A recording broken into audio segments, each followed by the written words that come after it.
लेकरा बाळायला आण खाव द्यायना बायको मारला जाते आज कष्ट करून येते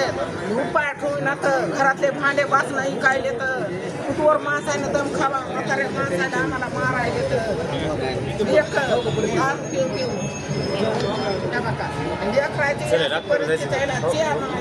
आणि दारूवाल्या पांख्या खाली मस्त खायला का लोकांनी दारू विकणार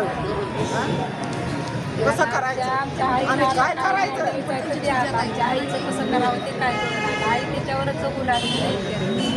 म्हाताऱ्या मायला काल मारलं दारू पिली आणि ते बाबूला पैसे घेतले कपडे काढ दारूवाल्यानं पैसे घेतले दारूवाल्यानं 500 रुपये घेतले पैसे नाही दिले तर मला कुठं काढून दे काढून द्या म्हणजे शर्ट काढून 500 रुपये द्या नाही 500 घेतले तेव्हा दारात माझ्या भावाचे काढून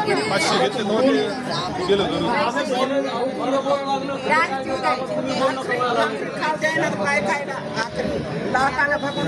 लातानं दुमली ढेकून ढकलायचं लातानं आणि पाण्याचा विषय काय आपल्याला ती रात्र कशी उघडायची त्याची काळजी पडलेली राहते पुन्हा सकाळी 5 वाजता बी पुन्हा ते असं थरथर कापणार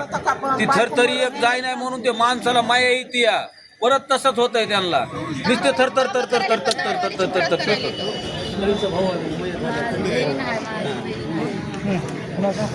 यांचा भाऊ आहे आमचा दीर आहे आमचे मालक सध्या पेते तर काय सांगावं दारूवाल्याच्या घरी जाऊन करायचं काय आम्ही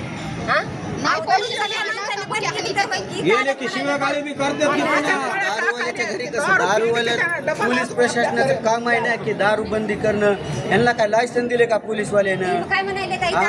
सवय कुणी लावली सवयी नाही पोलीसवाल्यानं लायसन दिले का यांना दारू विकायला हा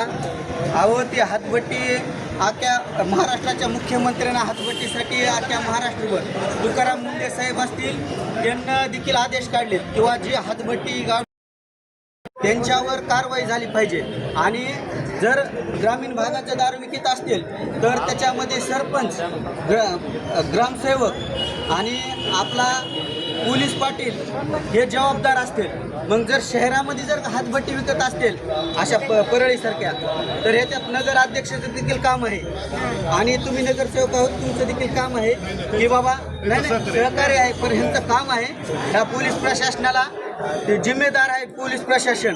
आणि स्पेशल दारूबंदी विभाग आहे ह्याच्यासाठी बंद करण्यासाठी ती फक्त काय करते ती दारू बंद करत नाहीत त्यांच्याकडून हप्ते घेतात आणि लायसन देतात दारू विकण्यासाठी आता आम्ही महाराष्ट्रभर नाही तर बीडला आता आपल्या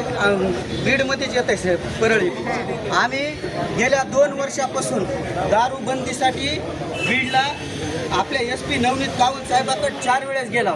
जिल्हा अधिकारी साहेबाकडे 4 वेळेस आणि जिथं मेन आपल्या बीडचं दारूबंदी विभाग आहे त्या विभागात जाऊन त्यांना देखील निवेदन दिले किंवा प्रत्येक गावाची दारूबंदी झाली पाहिजे आणि प्रत्येक गावात दारूबंदी आणि आडव्या बाटलीचं मतदान झालं पाहिजे प्रत्येक वार्ड गणित जसं आपल्या नगरसेवक ग्रामपंचायत सदस्याचं जसं मतदान होतंय तसं आडव्या बाटलीचं एक मतदान असतंय आणि त्याच्यात ती मतदान घेऊन अख्ख्या गावचे लायसन्स सहित दारू कॅन्सल होती इथल्या महाराष्ट्र सरकारला माझी एक विनंती आहे त्यांना ह्या हातभट्टी आणि इंग्लिश देखील दारू ह्याच्यात सगळ्या दारूमध्ये भेसळ आहे माझी तुकाराम मुंडे